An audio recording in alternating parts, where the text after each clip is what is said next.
আজ আমরা এই পর্যায়ে পরিচিত হব একজন সফল উদ্যোক্তার সাথে, যিনি দীর্ঘদিন ডিলার হিসাবে পানির বিজনেসটা করে এসেছে। পরবর্তীতে ছোটখাটো ব্যবসা করতে করতে প্রচুর তার কাস্টমারের চাহিদা শুরু হলো। এক পর্যায়ে দেখা গেল তার প্রতিদিন প্রায় কয়েকশো জার পানির চাহিদা। সেখান থেকেই তার পথ চলা। আমাদের একটা ফোন কল, প্রমিনেন্ট ওয়াটার টেকনোলজির টিম তার পাশে দাঁড়ালো, আর এখন উনি একটি আধুনিক ওয়াটার ট্রিটমেন্ট প্ল্যান্টের মালিক। আমরা তার মুখ থেকেই শুনবো তার সফলতার গল্প।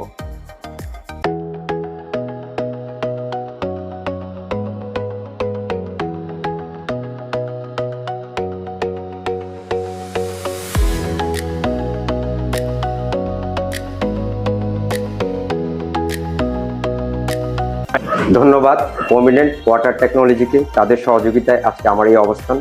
আমি বিসমিল্লাহ ড্রিঙ্কিং ওয়াটারের স্বত্বাধিকারী। আমি কিছুদিন এনজিও কাজ করতে গিয়ে মাঠে যেটা দেখলাম যে মানুষের মধ্যে বিশুদ্ধ পানির চরম অভাব। তার প্রেক্ষাপটে আমি কিছুদিন যাবৎ ডিলার হিসেবে আমি কাজটা শুরু করি এবং ক্ষুদ্র একটা প্লান্টে সহযোগিতা হই। সেটাও কিন্তু সার্বিকভাবে সহযোগিতা করেছিল প্রমিনেন্ট ওয়াটার টেকনোলজি।